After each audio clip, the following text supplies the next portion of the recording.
Alright, guys, so let's talk about Russian energy today and the US. Now, it seems that the West is still giving orders left and right on who can buy energy from Putin's economy. Now, why does the US want to do this? Well, simple. They are one of the world's biggest producers and exporters of energy. Now, the US sells a lot of oil and gas to the world. But since Trump started the trade war, things have gotten progressively worse for the US energy complex. Big oil is feeling the strain, especially from China walking away from the table. Now, this chart is not a joke, it's reality. Beijing has stopped all imports of US energy, zero coal, zero barrels of crude oil, and zero volumes of US LNG. We have gone from over $1 billion a month to absolutely nothing. Now, oil is a free market. The US is competing with Saudi Arabia, Malaysia, and of course, Russia. And if Chinese demand is gone, the US has an oversupply they need to get rid of, so prices they come down. Logical sense. Now, I came from oil trading, and I can guarantee you, in many cases, margins are extremely tight. It could be anywhere from 50 cents to $2 a barrel, and that's during decent times. And for the oil industry, they are in bad times now. The tariff war is hammering down global consumption, and guess whose fault is that? We all know whose fault is that. OPEC is also cranking up production, and the global kinetic wars are starting to slow down. Now, it gets worse when we factor in China's upcoming levies on US ships, and because of that, freight rates to move US crude from the Gulf Coast all the way to Asia has climbed by more than 15%. Why buy US crude from halfway around the world when Asia can buy directly from their neighbors? You have Malaysia, you have OPEC, all the countries in the Middle East ready to supply you. As a result, US crude prices are starting to fall, and very soon the premiums will get wiped out and US producers will be feeling the pain. It's the farmer situation all over again, but this time in the energy industry. That's why we have Scott Bessent applying huge pressure on Japan to stop buying Russian energy. He doesn't want Tokyo importing oil and LNG to support Putin's economy. Now, firstly, this is an incredible ask because Japan's industries they are in a horrific state. They rely heavily on imported oil and gas, and get this, 90% of Japan's entire energy mix from LNG to coal they are all imported from overseas. Japan is just not self-sufficient in energy. And guess what all those Toyota and Honda plants run on? Affordable energy. Now just take LNG for example. 9% of total Japanese imports comes from Russia. It's an important stable supply that generates affordable power for homes and industries. And these supplies are contract based and early termination will result in huge penalties. And besides, how are you going to secure an additional 6 million metric tons of LNG annually? And that's the hidden agenda of the US. It should be mighty obvious where Bessent and Trump wants the supply to come from US producers and US exporters. A blind monkey can see this coming a mile away. The price of US shale oil production is also expected to soar, and that's not good. Now, today it might be around $40 to $50 a barrel, but we are going to hit above $60 or even $70 within a matter of years. The days of cheap US production are going to come to an end.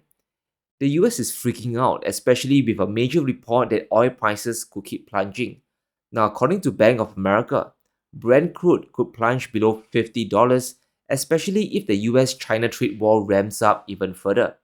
Now, you combine this with Beijing walking away, you can tell how desperate things are getting for Trump and friends.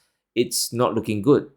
So, Bessent wants to squeeze his ally for money. It's not really about punishing Putin, but to get Japan to buy US energy during this crucial period. But will Japan play ball and destroy their own economy in the process? Now, Japan's manufacturing PMI is still dropping. Demand for manufactured goods is collapsing. US tariffs have removed the hopes of Japan's industrial recovery. So industries are facing a double squeeze. They can't compete with China because Chinese supply chains are just too superior. Plus, Beijing has an unlimited supply of affordable Russian energy within reach. Meanwhile, climbing a 20% US tariff is steep. Japan's dependence on US markets is now coming back to haunt them. Where else can Japan cut costs except in their own energy bill? Japanese manufacturing is almost 3 years straight in a contraction zone. If this continues, yes, Trump might get what he wants. Japanese industries could be forced to uproot and shift all the way to the United States. But can Scott Bessent really get Japan to dump Russian oil? Well, if he gives Japan the same treatment as what he wants to give China, then maybe Tokyo will cave. And let's recap how nasty things can truly get here. 85 US senators are willing to give President Trump the authority to put up to 500% tariffs on China for the purchase of Russian oil. If Japan follows orders, their industries will virtually disintegrate. Now, Russia won't lose out on much, but the big winner here will be the Chinese who are sanction proofed. Now, despite British sanctions on a Chinese terminal, Russian LNG is still flowing in like hotcakes. Now, China knows the advantage of cheap energy, especially during a trade war. You'll be able to keep exports affordable, you can keep inflation in check, and play a longer waiting game with the US. There's no lack of demand for Russian energy here. And with Russian supply, Japan could possibly survive to fight another day. Without it, China wins, and de-industrialization to the US will probably happen. Japan will lose a lot of key industries to them, and that's how the cookie will crumble. But let's pivot a bit to the EU because it's a foreshadowing of a new debt crisis. How long can the war against Russia continue? How long will it take for Europe to make a pivot before they get buried under a ginormous debt burden? And a big shout out to our sponsor today, Indigo Precious Metals.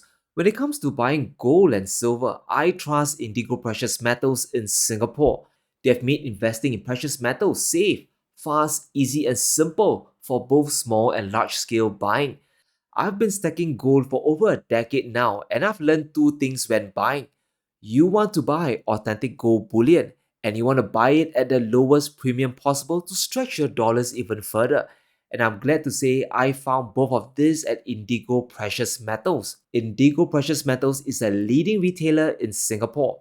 They specialize in physical gold, silver, and platinum. They are my one-stop shop when it comes to buying bullion. Their prices are sharp, and they have the best brands on sale, and I can test the gold on the spot. So if you're looking to make your first gold purchase, Indigo Precious Metals is the best place to start. Whether it's 1 ounce or 1 kilo, this is the reputable dealer you are looking for. So take action today. Click on the link below and enjoy a discount on your first purchase with the code SEANFOO. Start your gold stacking journey today. Now, Standard & Poor just cut France's credit rating. They can see the debt storm ahead and Macron is just spending too much money. The deficits are out of control and France can't even seem to find a stable prime minister. France's credit rating has been cut from AA- to A+. Even Walmart or Apple has a stronger credit rating than the French economy. And because of this downgrade, we can expect bond yields to rise. So this is a doom loop spiral of debt and deficits. When you get downgraded, your borrowing cost starts to rise, and because France is stuck in a deadlock, they can't really solve this fast. So we could be on the brink of a new EU sovereign debt crisis. German yields today are around 2.6%, while French yields are near 3.5% for the 10-year. France would possibly need a bailout if this mess continues any further. Now, are there ways to do this? Sure, you can stop spending and undergo massive austerity. But that would mean making autonomous decisions like stop funding the war and opening markets to cheap Chinese goods. But those are controlled or heavily influenced by Brussels. And let's quantify how bad of a squeeze France is in. The debt to GDP is over 114%. That's just as bad as the United States. US debt to GDP is over 120%. Only Italy and Greece are worse than France, and those are horrible comparisons. Just on interest payments alone, France spends 67 billion euros annually, and that's a massive amount of money paying back bondholders. That's money not going to industries or subsidizing companies during a global trade war.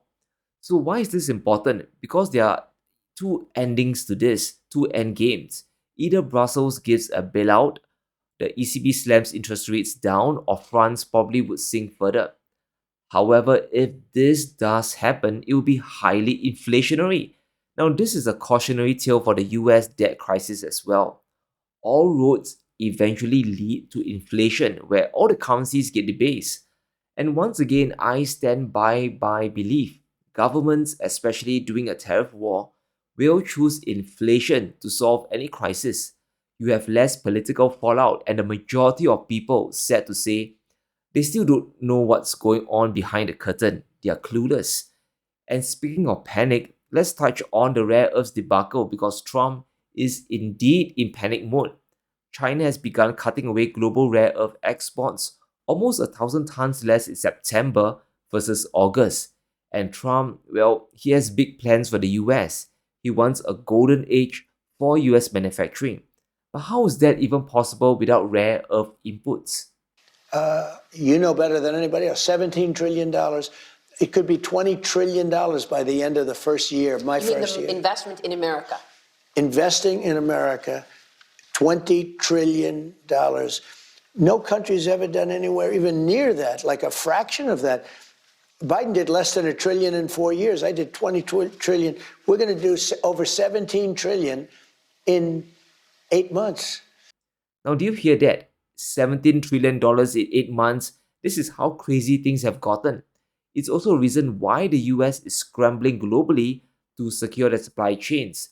Now, trying to speed run 40 years of neglect in 4 years is not going to work. But Trump really thinks that it's a video game, and his next target is none other than Australia. Now, Albanese will be meeting Trump to pitch Australian resources to the US.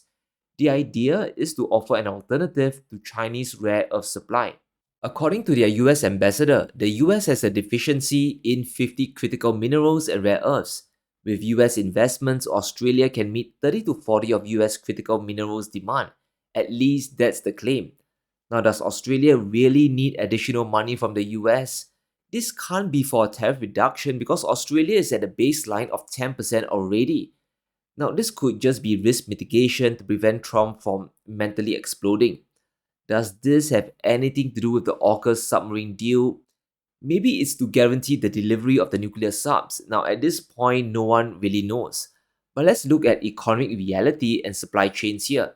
Even if the US digs up all of Australia's rare earth minerals, there's still the question of refining. China has consolidated global refining of the minerals in the mainland. China dominates the world's supply of rare earths. 60% of global mine supply comes from China. Australia accounts for 4% of world production, which isn't too bad. However, rare earths in its raw form is useless. You need to refine it, which is a difficult, expensive, and often quite polluting process. China today controls the entire supply chain here. 91% of total refined rare earths comes from China, and they are probably doing it at a fraction of the cost versus other parts of the world. So yes, Trump can indeed get supplies from Australia, but the choke point once again is China. Will the US spend a fortune, a ton of money, to build all these refineries down under? And if it does happen, it's the US government itself buying up stakes in Australian companies. US taxpayer will be subsidizing this, and the US will be acting like a de facto sovereign wealth fund. It's just so bizarre at this point. But here's the problem. Many of US critical minerals are completely dominated by China. Metals like dysprosium and terbium are cornered by Chinese producers, nearly 100%, and that's just on the supply side. Other metals like gallium and iridium are under Chinese control as well. So using Australia as a backstop is not the end-all and be-all solution. Even if all things work out and Trump cuts the ribbon and he signs a deal tomorrow, things still take time. Establishing new mines and building new plants takes years at a minimum. In the meantime, China still has the leverage. They will push hard against the US, so Scott Bessent's negotiation is going to be a painful one. Now, I can't wait for the concessions and how Trump is going to dress this one up as another victory. But let me know what you think. Will Japan listen to US orders, and will Australian rare earth supply really solve Trump's crisis? Let me know in the comments below. Stay safe, Be sure to smash the like button and subscribe as we navigate through these crazy times.